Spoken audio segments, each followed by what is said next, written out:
Peep be Yakuza Kiwami 3 is more than a remake. Dark Ties changes everything. Yakuza Kiwami 3 isn't just bringing back an old story, it's redefining it. SEGA's extreme remake of Yakuza 3 modernizes everything: combat, pacing, presentation, and emotional impact. Kazuma Kiryu's journey through Okinawa and Tokyo returns with reimagined brawling, new story scenes, and side content that finally gives this chapter the weight it always deserved.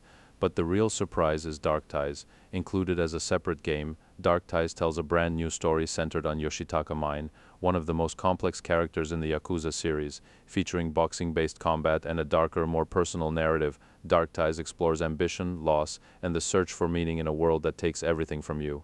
Two men, two paths, one fate. With modern visuals demanding PC specs and a pre-order bonus featuring Ichiban Kasuga, Yakuza Kiwami 3 and Dark Ties feels like Sega's attempt to bridge the past and future of the franchise, and it might be one of the most important releases in the series. Is this the definitive way to experience Yakuza 3, and does Dark Ties change how we remember it? Yakuza Kiwami 3 marks a decisive moment for Sega's long-running crime saga, a full-scale reimagining of one of the series' most divisive yet emotionally important chapters. More than just a visual upgrade, Kiwami 3 positions itself as a complete evolution, modernizing combat, expanding narrative depth, and bringing Okinawa and Tokyo to life with a level of detail that finally aligns Yakuza 3 with the standards set by later entries. At the heart of Kiwami 3 is Kazuma Kiryu, once again forced to balance a fragile peace with the violence of his past. The remake doesn't simply retell his story, it reinforces it. New scenes and enhanced side content deepen Kiryu's role as both protector and reluctant warrior, while reworked combat systems push the game closer to the brutal, fluid brawling fans associate with modern Yakuza titles. The result is a version of Yakuza 3 that feels emotionally heavier, mechanically sharper, and far more confident in its pacing.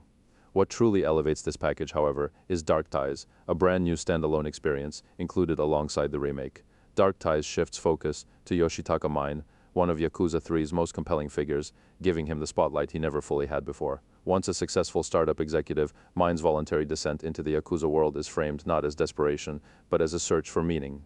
His story is intimate, tragic, and driven by the concept of chosen bonds, mirroring Kiryu's journey from a very different angle.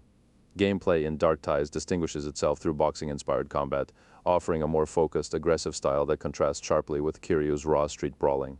This mechanical separation reinforces the narrative split between the two protagonists, two men shaped by loss, walking different paths toward the same unavoidable collision with fate. Side activities and character-driven moments further flesh out Mine's world, making Dark Ties feel less like bonus content and more like a meaningful expansion of the Yakuza universe. From a technical standpoint, Yakuza Kiwami 3 and Dark Ties is clearly built for modern hardware. With demanding PC requirements, large-scale environments, and refined animations, the game aims for cinematic presentation without compromising responsiveness. The inclusion of a pre-order bonus, adding Ichiban Kasuga to the Ryukyu Gal Gang, also signals Sega's intent to bridge eras of the franchise, connecting Kiryu's legacy with the future of Yakuza. Ultimately, Yakuza Kiwami 3 and Dark Ties is more than a remake, it's a statement. It reclaims Yakuza 3's place in the series canon while expanding its emotional scope through Dark Ties. For longtime fans, it's a chance to rediscover a crucial chapter in its best possible form. For newcomers, it's a polished, narrative-driven entry point into one of gaming's most human crime sagas.